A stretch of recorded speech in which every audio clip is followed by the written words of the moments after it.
नमस्कार, स्वागत है आप सबका जीएस एकेडमी हिमाचल के यूट्यूब चैनल में। ओके स्टूडेंट्स, तो हिंदी साहित्य में आज हम करने वाले हैं आदिकाल का नामकरण, आदिकाल के प्रथम कवि, आदिकाल में कौन कौन सी शैलियां हैं उसके बारे में। ओके, तो सबसे पहले हम कर लेते हैं कि आदिकाल के प्रथम कवि कौन थे। ठीक है, अब जो आदिकाल के प्रथम कवि थे उसको लेकर भी विद्वानों ने अपने अपने मत प्रस्तुत किए हुए हैं। ओके, तो चलिए सबसे पहले हम कर लेते हैं आदिकाल के प्रथम कवि। ओके, तो इसमें देखिए जो आदिकाल का जो प्रथम कवि होगा ना, उसको हिंदी साहित्य का प्रथम कवि भी माना जाता है, क्योंकि हिंदी साहित्य का आरंभ आदिकाल से होता है, फिर भक्ति काल आता है, रीति काल आता है, आधुनिक काल आता है। ओके, तो आदिकाल का प्रथम कवि पूछा जाए चाहे हिंदी का प्रथम कवि पूछा जाए, एक ही बात है। ओके, तो चलिए देखते हैं। सबसे पहले तो देखिए जो पुष्पयंत है,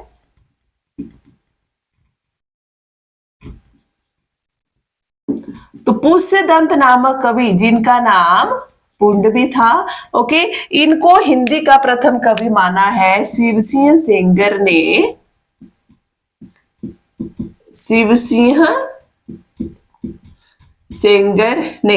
ओके स्टूडेंट्स, तो सबसे पहले आप लोग चैनल को सब्सक्राइब कर लें। ओके, जिन्होंने अभी चैनल को सब्सक्राइब नहीं किया है।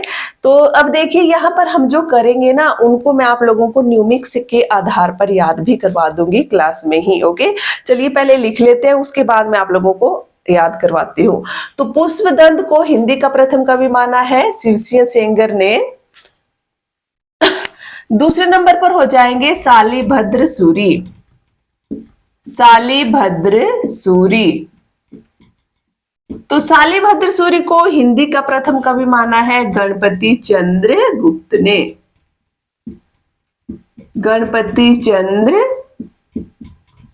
गुप्त ने। ठीक है, अब देखिए किस तरह से याद करना है इनको। यहाँ पर पुष्यदंत को हिंदी का प्रथम कवि किसने माना है? शिवसिंह सेंगर ने। ठीक है, अब इन्हीं के नामों में आप लोगों ने याद करने की कोशिश क्या है करनी है। ठीक है, तो मैं वही बताऊंगी आप लोगों को। न्यूमिक्स में आप लोग अपने हिसाब से भी कर सकते हो। ओके, जो मैं बता रही हूँ उस हिसाब से भी आप लोग याद कर सकते हैं, बस आप लोगों को याद होना चाहिए। ठीक है, अब देखिए यहाँ पर शिव है, यहाँ पर पुष्य आ रहा है, तो इससे आप लोगों ने पुष्प बना देना है। ठीक है, तो पुष्प से याद आ जाएगा आपको पुष्यदंत कवि का नाम। ओके, तो शिव भगवान के मंदिर में जाते हैं तो हम लोग क्या करते हैं? पुष्प चढ़ाते हैं। ओके, नेक्स्ट है शालिभद्र सूरी गणपति चंद्रगुप्त ने माना। अब देखिए जो गणपति होते हैं ना, कैसे स्वभाव के थे? बहुत ही शालीन स्वभाव के थे, क्रोधित स्वभाव के नहीं थे। तो गणपति कैसे थे? शालीन स्वभाव के थे। ठीक है, अब तीसरे नंबर पर आ जाइए स्वयंभू। स्वयंभू, तो स्वयंभू को हिंदी का प्रथम कवि माना है राम कुमार वर्मा ने। राम कुमार वर्मा ने स्वयंभू को हिंदी का प्रथम कवि माना है। अब यहाँ पर राम आ रहा है, यहाँ पर स्वयंभू स्वयं इस तरह से आ रहा है ना, स्वयं। ठीक है, तो राम भगवान क्या है? राम जो है स्वयं ही क्या थे? भगवान थे। ओके, राम क्या थे? स्वयं ही भगवान थे। अब जैसे पूछ लिया जाएगा ना, राम कुमार वर्मा ने प्रथम कवि किसको माना है, तो राम से आप लोगों ने यहाँ क्या करना है? राम स्वयं क्या है? भगवान है। स्वयं से क्या हो जाएगा? स्वयंभू हो जाएगा। ठीक है, ओके, नेक्स्ट है सरहपा। सरहपा, तो सरहपा को राहुल सांकृत्याय ने हिंदी का प्रथम कवि माना। ठीक है, नेक्स्ट आ जाएगा अब्दुल रहमान। अब्दुल रहमान, तो अब्दुल रहमान को हजारी प्रसाद द्विवेदी ने हिंदी का प्रथम कवि माना है। हजारी प्रसाद द्विवेदी ने हिंदी का प्रथम कवि माना है। ठीक है स्टूडेंट्स, आप लोगों ने धैर्य से पढ़ना है। ठीक है, ज्यादा जल्दबाजी में मत चलिए। जो करवाया जा रहा है सिर्फ आप लोग वही हर रोज याद करेंगे ना, तो आपका हिंदी साहित्य 90% मेरी यूट्यूब की क्लासेस से ही कंप्लीट हो जाएगा। ओके, तो 10% इसमें पीवाईक्यू और एमसीक्यू बचते हैं। ओके, जिससे आप लोगों को आएगा एग्जाम में, या आता है। ठीक है, अब देखिए सरहपा, यहाँ है राहुल सांकृत्यायन। राहुल सांकृ मतलब संस्कृत जैसे, सांकृत यानी से इस तरह की साउंड आ रही है ना, संस्कृत जैसी, ठीक है। राहुल के संस्कृत के क्या है, सर बहुत अच्छे हैं। सर से क्या बन जाएगा, सरहपा बन जाएगा। तो इस तो देखना, सर किसके अच्छे थे, राहुल के। राहुल के सर कैसे थे, अच्छे थे। ओके, नेक्स्ट है अब्दुल रहमान हजारी प्रसाद द्विवेदी। तो अब्दुल रहमान को हिंदी का प्रथम कवि किसने माना है, हजारी प्रसाद द्विवेदी ने माना हुआ है। ओके, अब देखिए अब्दुल से अब्बू क्या बना देना है, अब्बू। हजारी से हजार। ओके, अब अब्बू से हजारों झूठ कोई नहीं बोल सकता, ठीक है। अब्बू से हजारों बातें हम लोग नहीं छिपा सकते, ठीक है। तो हजारों बातें हम किससे नहीं छिपा सकते हैं, अब्बू से। तो हजारों से हजारी प्रसाद द्विवेदी हो जाएगा, और अब्बू से अब्दुल रहमान आप लोगों को याद आ जाएगा। ओके, चलिए अभी मैं आप लोगों से पूछूंगी, तो यहां पर आप लोगों को लग जाएगा पता, आप लोगों को याद रहा है या नहीं रहा है। आप लोग कमेंट बॉक्स में भी आंसर दे सकते हो। ओके, तो सबसे पहले शिव सिंह सेंगर। ओके, तो शिव जी को क्या चढ़ाते हैं हम लोग, पुष्प चढ़ाते हैं। तो क्या हो जाएगा, पुष्पदंत हो जाएगा, पुष्यदंत, ठीक है। पुष्पदंत है कई जगह ना, वैसे पुष्यदंत इनका नाम है। नेक्स्ट है गणपति चंद्रगुप्त। अब गणपति कैसे स्वभाव के थे, शालीन स्वभाव के थे। अब जो भी न्यू मिक्स में आप लोगों को बता रही हूँ, आप ले वो साथ साथ में वो लाइन लिख लेनी है। ओके, नेक्स्ट है राम कुमार वर्मा। तो राम क्या थे, राम कुमार वर्मा। राम क्या है, राम स्वयं ही भगवान है, तो स्वयं से क्या हो जाएगा, स्वयंभू हो जाएगा, ठीक है। नेक्स्ट है राहुल सांकृत्यायन। और राहुल के सर जो बहुत अच्छे थे, सर से क्या बन जाएगा, सरपा। नेक्स्ट है हजारी प्रसाद द्विवेदी। हजारों झूठ हम किससे नहीं बोल सकते, अब्बू से नहीं बोल सकते, तो हजारों से हजारी प्रसाद द्विवेदी, और अब्बू से अब्दुल रहमान हो जाएगा, ठीक है। तो ये थे हिंदी के प्रथम कवि के बारे में। अब सर्वमान्य रूप से जो हिंदी का प्रथम कवि माना गया है, वो माना गया है सरहपा को। ओके, सरहपा को सर्वमान्य रूप से हिंदी का प्रथम कवि माना गया है, ठीक है। चलिए अब नेक्स्ट हम कर लेते हैं नामकरण के बारे में। आदिकाल का जो नामकरण है, तो आदिकाल के नामकरण को लेकर भी स्टूडेंट सभी विद्वानों ने अपने अपने मत दिए हुए हैं, ठीक है। किसी ने आदिकाल कहा, किसी ने अपभ्रंश काल कहा, किसी ने शिशुकाल कहा है, ठीक है, किसी ने चारण काल कहा है। ओके,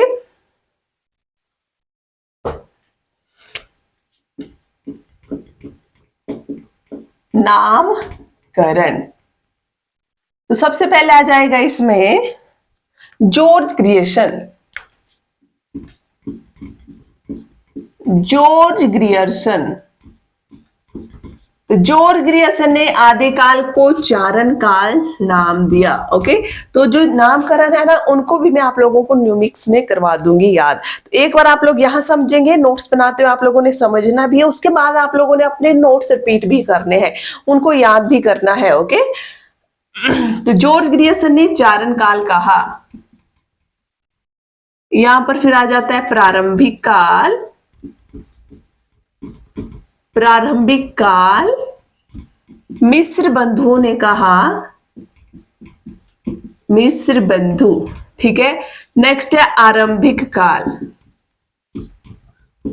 आरंभिक काल गणपति चंद्रगुप्त ने, गणपति चंद्रगुप्त ने। ओके, अब इन्हीं के नामों में आप लोगों को क्या करना है, उत्तर ढूंढना है, ठीक है। और ट्रिक ऐसे बनानी है कि इन्हीं के नामों में हो, कहीं आप और ही ट्रिक बना दे फिर तो वो आपको याद करनी पड़ेगी, तो नाम से ही याद करो, ठीक है। अब देखिए चारण काल है, यहाँ पर जॉर्ज ग्रियर्सन है, ठीक है। यहाँ पर जॉर्ज ग्रियर्सन में देखिए शब्द ढूंढो, इनको मैच करने की ट्राई करो, ठीक है। एक दूसरे से मैच करने की ट्राई करनी है। तो यहाँ पर ग्रियर्सन, ग और या क्या बन रहा है, गाय। गाय से ग्रियर्सन जैसे साउंड आ जाएगी, ठीक है। और यहाँ पर चारण मतलब चरना, तो गाय क्या करती है, चरती है, ठीक है। चारण या तो गाय को चराने ले जाते हैं, इस तरह से भी बन जाता है, ठीक है।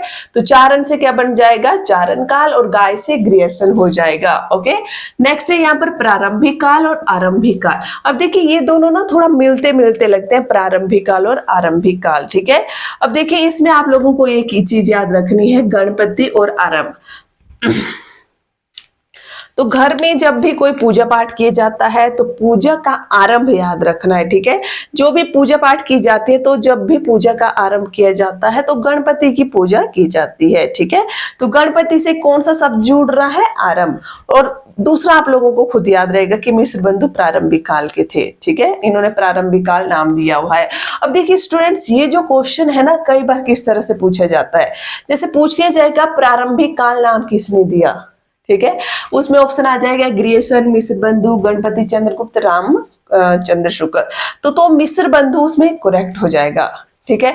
अब कई बार पूछा जाता है आरंभिक काल नाम किसने दिया, तो उसमें देखिए नाम आ जाएगा मिस्र बंधु, ठीक है, गणपति चंद्रगुप्त, उसमें गणपति चंद्रगुप्त ऑप्शन नहीं होगा फिर, ठीक है। मिस्र बंधु रामचंद्र शुक्ल है, ठीक है, राहुल सांकृत्यायन है, हजारी प्रसाद द्विवेदी है। जब इस तरह से आएगा ना तब ये मिस्र बंधु का करेक्ट किया गया है। जो पीएचडी वाला क्वेश्चन पेपर देखा था ना उसमें इस तरह से, तो उसमें जो है आरंभिक काल मिस्र बंधुओं का करेक्ट था। ओके, जब मतलब गणपति चंद्रगुप्त ऑप्शन में नहीं आएगा तो मिस्र बंधु उसमें करेक्ट हो जाएगा, इस तरह से होगा, ठीक है।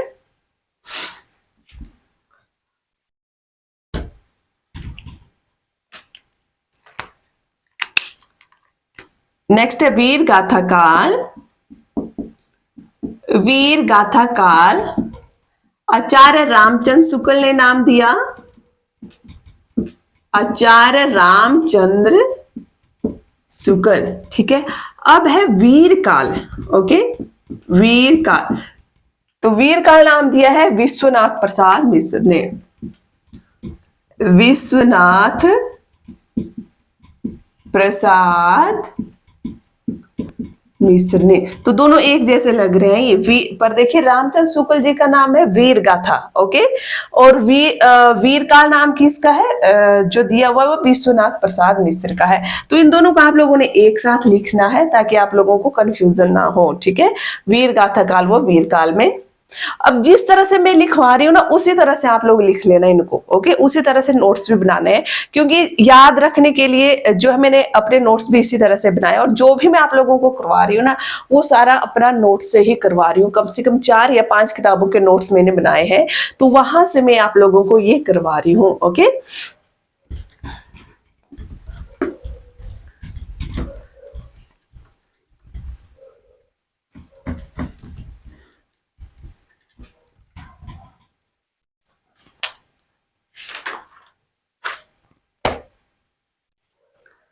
नेक्स्ट है सिद्ध सामंत काल। सिद्ध सामंत काल, तो सिद्ध सामंत काल कहा है राहुल सांकृत्यायन ने, ओके। तो इसको देखो किस तरह से याद रखना, यहाँ पर राहुल ही आ रहा है, सिद्ध से आप लोगों ने सिद्ध बनाना है। राहुल और सिद्ध क्या है? अच्छे मित्र हैं, ठीक है। तो जो भी लाइनें बता रही हूँ लिख लो आप लोग साथ में। राहुल और सिद्ध क्या है? अच्छे मित्र हैं। नेक्स्ट है संधि काल व चारण काल। व चारण काल, तो ये राम कुमार वर्मा का दिया हुआ नाम है, राम कुमार वर्मा, ठीक है। संधि काल भी कहा। अब देखिए जो मैंने लास्ट क्लास करवाई थी आप लोगों को कल की आदिकाल वाली, उसमें मैंने आप लोगों को बताया था कि जो राम कुमार वर्मा है, ठीक है, उन्होंने क्या किया था, उन्होंने अपभ्रंश का एक बहुत बड़ा हिस्सा हिंदी साहित्य के आदिकाल में शामिल किया था। उसको जो है इन्होंने चारण काल के अंतर्गत रखा और इसी के आधार पर उन्होंने आदिकाल को संधि काल व चारण काल नाम भी दिया हुआ है, ठीक है। इस तरह से मैंने कुछ बताया था आप लोगों को, ओके। अब देखिए तो संधि काल चारण काल आप लोगों को अब याद होना चाहिए क्योंकि ये रिपीट हो रहा है बार बार, ठीक है। और जो चीज ज्यादा रिपीट हो रही है वो आप लोगों को जल्दी याद हो जाती है। तो संधि काल और चारण काल नाम किसने दिया? राम कुमार वर्मा ने, ठीक है। नेक्स्ट है वीजवपन काल। वीजवपन काल, तो वीजवपन काल नाम दिया है महावीर प्रसाद द्विवेदी ने। महावीर प्रसाद द्विवेदी ने, ठीक है। अब देखो इसको कैसे याद रखना, यहाँ पर बीज आ रहा है, यहाँ पर महावीर आ रहा है। ठीक है। अब देखिए बीज कहाँ बोए जाते हैं, खेतों में बोए जाते हैं, और खेतों में जो काम होता है ना, बहुत ही स्ट्रगल का काम होता है, बहुत ही पसीना बहाना पड़ता है। तो खेतों का काम केवल महावीर लोग कर सकते हैं। ठीक है। जो ऐसे मतलब सुस्त जैसे लोग हैं, उनके बस का काम नहीं है खेतों में काम करना। तो इस तरह से याद रखना है इसको। ठीक है, कि महावीर, जो महान महावीर होते हैं, वही क्या कर सकते हैं, बीज बोने का काम कर सकते हैं। ठीक है। तो महावीर से महावीर प्रसाद द्विवेदी हो जाएगा, और बीज से बीजवपन काल हो जाएगा। नेक्स्ट है जयकाल। जयकाल तो ये दिया है रमाशंकर शुक्ल रसाल ने। रमाशंकर शुक्ल रसाल। ओके। अब देखिए यहाँ पर जय आ रहा है, यहाँ पर शंकर आ रहा है। ठीक है। तो शंकर की क्या हो, जय हो। तो रमाशंकर शुक्ल रसाल ने क्या नाम दिया है, शंकर की क्या हो, जय हो। तो जय से क्या बन जाएगा, जयकाल हो जाएगा। ठीक है। नेक्स्ट है आधार काल। आधार काल नाम दिया है सुमन राजे। ठीक है। किसने दिया है, सुमन राजे। सुमन राजे और मोहन अवस्थी ने भी आधार काल ही नाम दिया है। ठीक है। मोहन अवस्थी।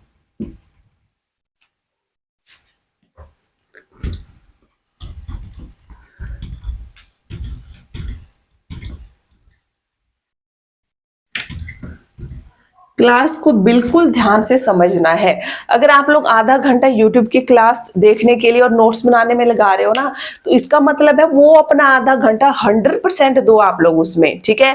ताकि आप लोगों को याद भी हो जाए, समझ भी आ जाए, और लास्ट में मैं आप लोगों को जो भी करवा रही हूँ उसके क्वेश्चन भी कुछ पूछूंगी। उससे आप लोगों को पता लगेगा कि आप लोग कितने अच्छे से पढ़ रहे हो। ठीक है। कितना आप लोगों को समझ आ रहा है। और जो भी क्वेश्चन पूछती हूँ ना स्टूडेंट, उसके आंसर जरूर दिया करो आप लोग। ओके।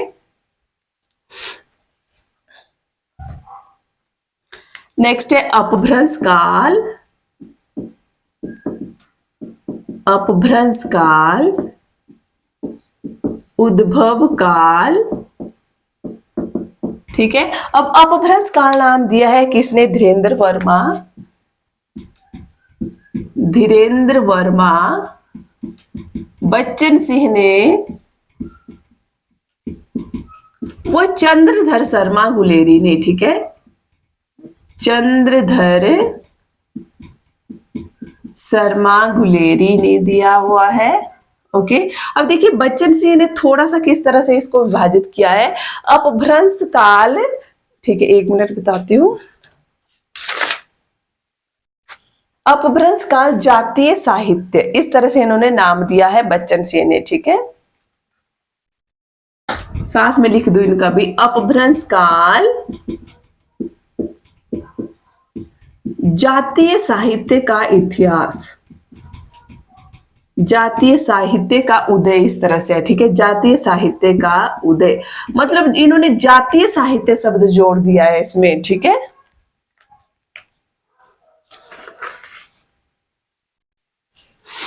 नेक्स्ट है उद्भव काल। तो उद्भव काल नाम दिया है वासुदेव ने। ठीक है। अब देखिए इसको किस तरह से याद रखना है, उद्भव काल को। अपभ्रंश काल आप लोगों ने याद रखना है। ठीक है। ये तीन है, धीरेन्द्र वर्मा, बच्चन सिंह और चंद्रधर शर्मा गुलेरी ने। ठीक है। अब उद्भव काल नाम दिया है वासुदेव ने। ओके। अब जो वासुदेव है, हम हमेशा वासुदेव का उद्भव होना चाहिए, क्योंकि जब भी वासुदेव का उद्भव होता है तो हमेशा सत्य की विजय होती है। ओके।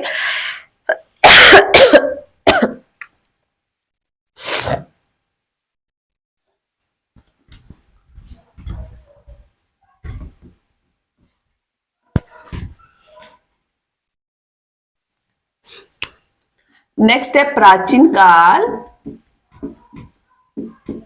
प्राचीन काल। ओके। तो प्राचीन काल नाम दिया है शंभुनाथ ने। शंभुनाथ ने। ठीक है। प्राचीन काल नाम क्या दिया है, शंभुनाथ ने। अब शंभु किसका नाम है, शिव का नाम है। ठीक है। शंभु किसका नाम है, शिव का नाम है। तो जो शंभु नाम है प्राचीन काल में अधिक प्रचलित था। इस तरह से इसको आपने कोरिलेट कर लेना है। ओके। नेक्स्ट है शिशुकाल। शिशुकाल हो गया, प्रारंभिक काल हो गया, शिशुकाल हो गया, साथ में है इसमें बाल्यकाल है, शिशुकाल है, बाल्यकाल है। ये नाम दिया है गणपति चंद्र गुप्त ने, गणपति चंद्र गुप्त ने। और आरंभिक काल नाम भी इन्होंने ही दिया है, ठीक है, आरंभिक काल, शिशुकाल, बाल्यकाल, आरंभिक काल नाम किसने दिया है? गणपति चंद्र गुप्त ने दिया हुआ है।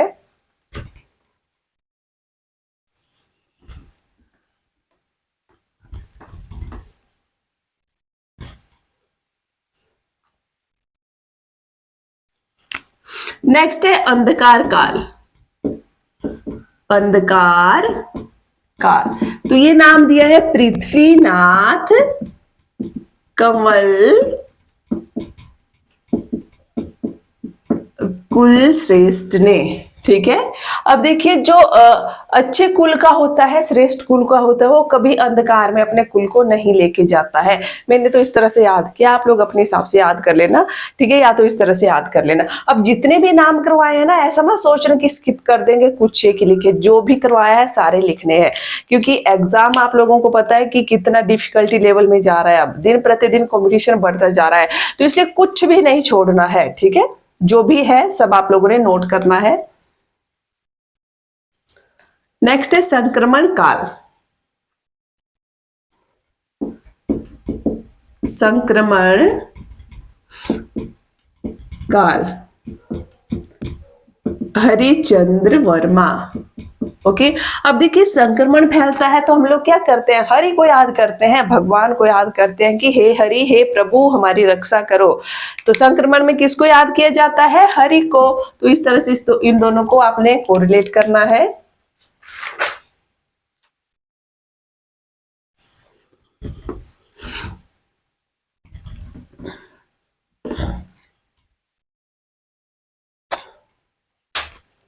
तो यहां पर हो गया नामकरण खत्म, ठीक है। अब नेक्स्ट हम बढ़ते हैं समय सीमा के बारे में। समय सीमा, तो आदिकाल की समय सीमा किस विद्वान ने क्या मानी हुई है, ठीक है, उसके बारे में अब हम करेंगे यहां पर। तो सबसे पहले करेंगे जॉर्ज इब्राहिम ग्रियर्सन के बारे में।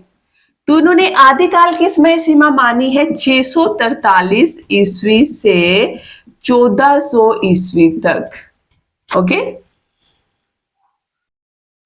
नेक्स्ट है मिस्र बंधु। तो मिस्र बंधुओं ने आदिकाल की समय सीमा 643 ईस्वी से 1389 ईस्वी तक मानी है, ओके। राहुल सांकृत्यायन,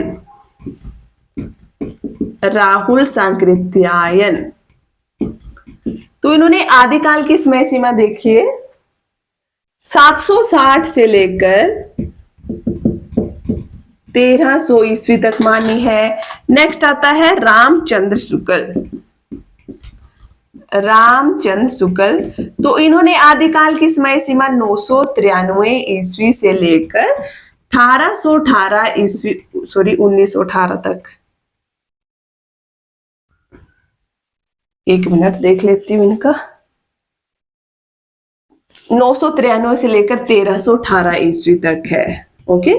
993 ईस्वी से लेकर 1318 ईस्वी तक इन्होंने मानी है, ओके। एक्चुअली मैंने इनकी जो है ना समय सीमा जो है मैंने संवत में याद रखी हुई है, ठीक है। अब देखिए इनको संवत में आप लोग कैसे निकालेंगे? तो संवत में निकालने के लिए देखो क्या करना है, आप लोगों ने या तो संवत याद रखो या तो ईस्वी याद रखो। अगर ईस्वी में पूछा जाएगा तो आपने क्या करना है, 57 प्लस कर देना, उसमें संवत निकल जाएगा, ठीक है। अब देखिए जैसे रामचंद्र शुक्ल की जो समय सीमा है 993 है, इसको संवत में आप लोगों ने विक्रमी संवत में किस तरह से निकालना है, 57 इसमें प्लस कर दो, ठीक है। तो 7 और 3 10 हो गए, ठीक है, और 9 और 5 14 और एक हांसल थी इसमें 15 हो गए, ठीक है, और एक हांसल बच गई थी इसमें, तो क्या हो गया 1050 संवत, ठीक है। तो जो ईस्वी में दिया होगा तब क्या करना है, 57 प्लस करके विक्रमी संवत निकालना है। अगर विक्रमी संवत में दिया है और ईस्वी में निकालना है तो 57 माइनस हो जाएगा। इस तरह से निकालते हैं संवत और ईस्वी को, ठीक है।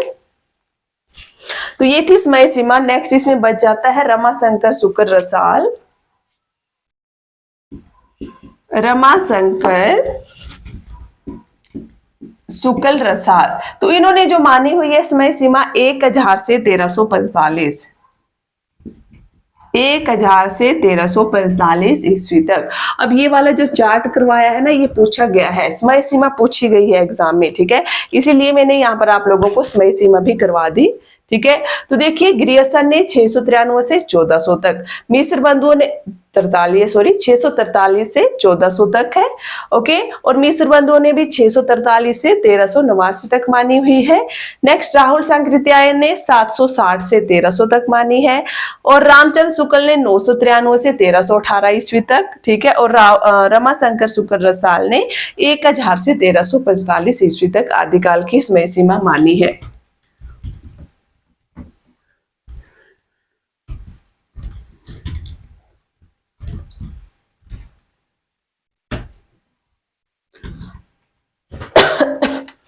ओके, तो समय सीमा भी होगी। नेक्स्ट हम करते हैं आदिकाल में कौन कौन सी शैलियां थी।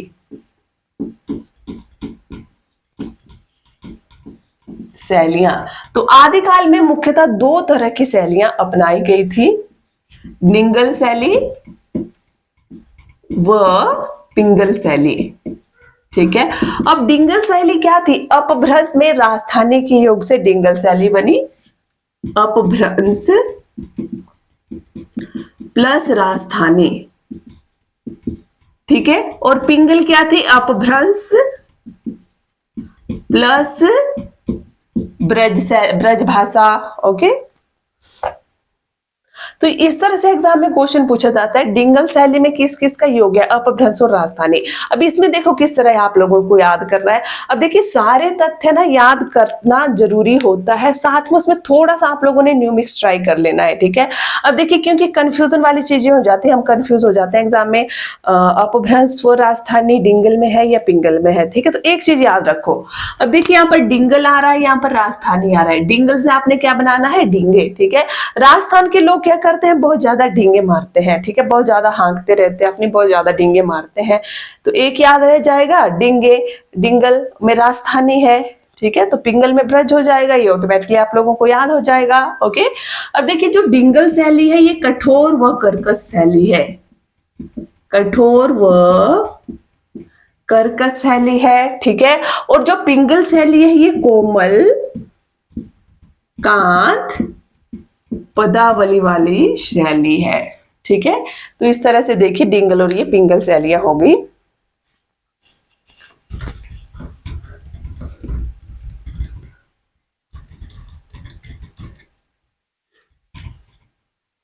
ओके, अब मैं आप लोगों से कुछ क्वेश्चन पूछूंगी, आप लोगों ने उसके आंसर कमेंट बॉक्स में देने हैं। ज्यादा क्वेश्चन नहीं पूछूंगी, केवल 3 ही क्वेश्चन पूछूंगी, ठीक है। ओके, सबसे पहले देखिए वीर काल नाम किसने दिया आदिकाल को? वीर काल नाम किसने दिया? एक क्वेश्चन, चलो एक पहला क्वेश्चन है। दूसरा क्वेश्चन देखिए, दूसरा क्वेश्चन है बीज वपन काल, बीज वपन काल नाम किसने दिया? ठीक है। तीसरे नंबर पर है सरहपा को हिंदी का प्रथम कवि किसने माना है? तो तीनों के आंसर आप लोगों ने कमेंट बॉक्स पर देने हैं, और मैंने कल की क्लास में देखना है कि किस किसने जो है क्लास देखी है अच्छे से, ओके। अब देखिए मैंने आप लोगों को पहले भी बताया था, आप मेरे साथ जुड़े हैं तो मैं आप लोगों का पूरा सिलेबस कवर करवाऊंगी, ठीक है। जो आप लोग जो है 15 या 20 हजार फीस देके पेड क्लासेस लेके कहीं और से करते हैं, वो मैं आप लोगों को बिल्कुल फ्री में करवा रही हूँ, ठीक है। मैंने भी 15-20 हजार देके जहां पर कोचिंग ली थी, तो मैं चाह रही हूँ कि मैं अपना एक्सपीरियंस, अपना अनुभव आप लोगों को बांटूं, ओके। तो बस आप लोगों ने मेरे साथ बने रहना है, जो भी क्लासेस आ रही है कंटिन्यूटी में देखिए, आप लोग उसको याद कीजिए, ओके। चलिए तो आज की क्लास को मैं यही एंड कर रही हूँ। वीडियो अच्छी लगी होगी तो वीडियो को लाइक करें, शेयर करें, चैनल में नए हो तो चैनल को सब्सक्राइब करना ना भूलें। बहुत जल्द मिलेंगे नेक्स्ट वीडियो में। Thank you.